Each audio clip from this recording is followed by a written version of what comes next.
Hi guys, it's your internet language buddy, Emmy! Have you been studying your target language this week?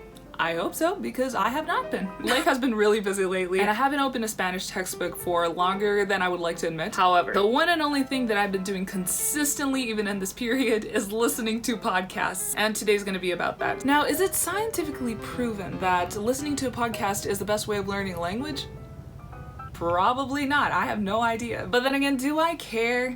No. Listening to podcasts is hands down my favorite way of learning Spanish because I can listen to a podcast when I'm on the train, when I'm walking, when I'm doing the dishes. Basically, you can multitask when you're listening to a podcast, and that's the reason why it's been the one most consistent way of me learning Spanish. Okay, so let's start with the beginner level. So the beginner category is actually really hard because as a beginner, you're super limited with what you can understand. And most of the podcasts dedicated to beginners are just boring as hell. Like, no offense to the creators, but it's just unbearably boring for me to listen to somebody talk about their morning routine or whatever. Like the ones that are like, I usually wake up at 7 a.m. and then I take a shower and then I have breakfast and then I get dressed. Like, no!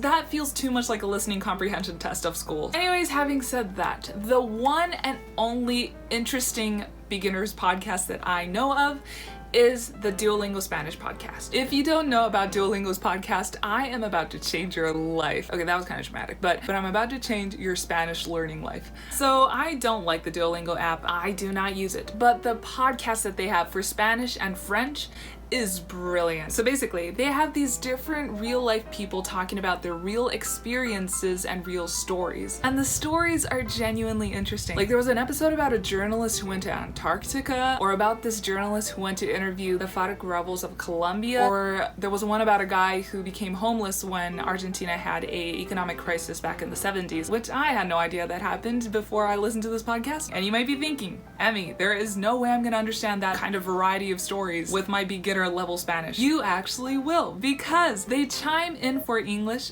They chime in English for context. So it's kind of divided into blocks. Like this block is Spanish, English, Spanish, English, Spanish, English, and it goes on like that. And it's not like the English one's repeating what the Spanish thing is saying. It's just giving you more context so you can understand it better. So even if you don't really understand the Spanish bits at all, you never really get lost because the English would help you out. And then I used to listen to this like one episode a day, every single day, and you'll really be surprised of how much Spanish you'll be able to understand after doing that for a couple of weeks, a couple of months. And also what's really good about the Duolingo podcast is that it's speakers from all over Latin America. Like the real person is talking about their own experience. So you get the exposure of all these different accents. And I really liked it, especially for the Argentine accent, because they would explain to you in the beginning how the Argentine accent works, that they would pronounce words like "Yo me llamo Emmy." They would tell you what to look out for. And as a beginner, as a person who didn't know how the Argentine accent worked, that was a really good place to start from. And for beginners, actually, this is the only podcast that I have for you. If you want something else, I would recommend Dreaming Spanish. It's a YouTube channel,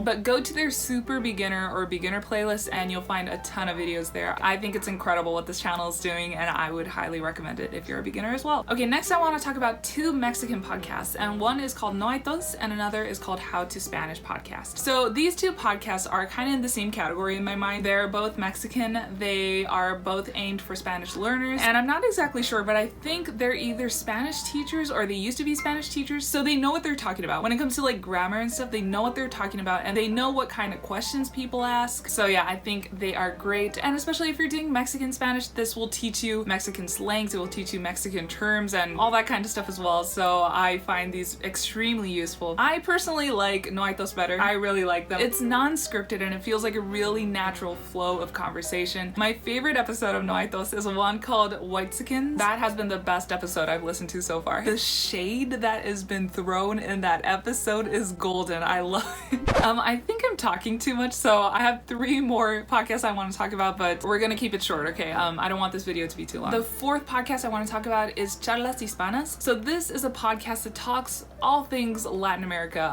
It talks about the news, it talks about the culture, it talks about like songs or like really random stuff. What I really like about it is that they have 3 main speakers. One is Mexican, one is Colombian, and one is Peruvian. And it's a daily podcast, so they post a lot. They post almost every day, and it's really short episodes. It's well organized, and I would recommend it for intermediate level Spanish learners. So the 5th podcast I want to talk about is TED en Español. This is kind of over my level. The last 2 episodes are kind of like upper intermediate, I would say. I only understand about like half of what they're saying, but I've been listening to a lot lot of this TED en Español lately. It's a TED Talk. It's a TED Talk in Spanish. I'm not exactly sure if it's like the legit TED Talk or like if it's like somebody organizing this TED Talk kind of thing. But anyways, it's always like a different person giving like a TED Talk speech. And the guy who always comes in the beginning who introduces the podcast, the guy who's like, bienvenido, has an Argentine accent. I think he's Argentinian. I'm sorry if I'm wrong. But the people who come on it are Spanish speakers from all over Latin America, from Spain, whatever. And how much I can understand on each episode really depends on the speaker. Like some people just talk way too fast, or it's a topic that's too niche and I just like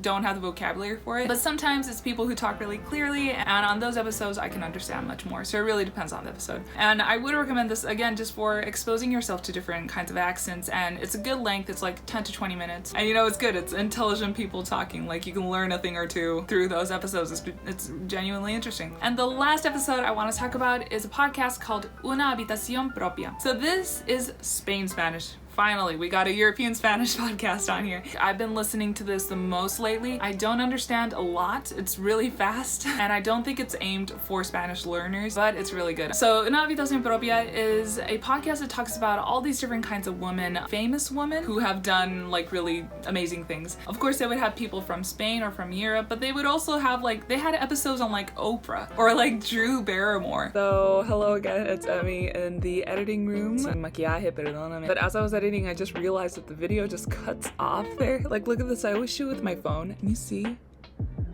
It just like cuts off like that. Like that's never happened to me before. That I don't know why it just cuts off, but I lost the last 3 minutes of my footage, so here's a quick outro for you. Anyways, Una Habitación is great. It's a little bit upper intermediate, I would say, but it's still great. In the past, I've made videos about Spanish YouTubers, about Spanish Netflix shows, about Spanish songs, so if you're interested to hear Spanish resources in that kind of area as well, go check my channel, find those videos. I hope that this video could help you, and thanks so much for watching till the end. Nos vemos pronto.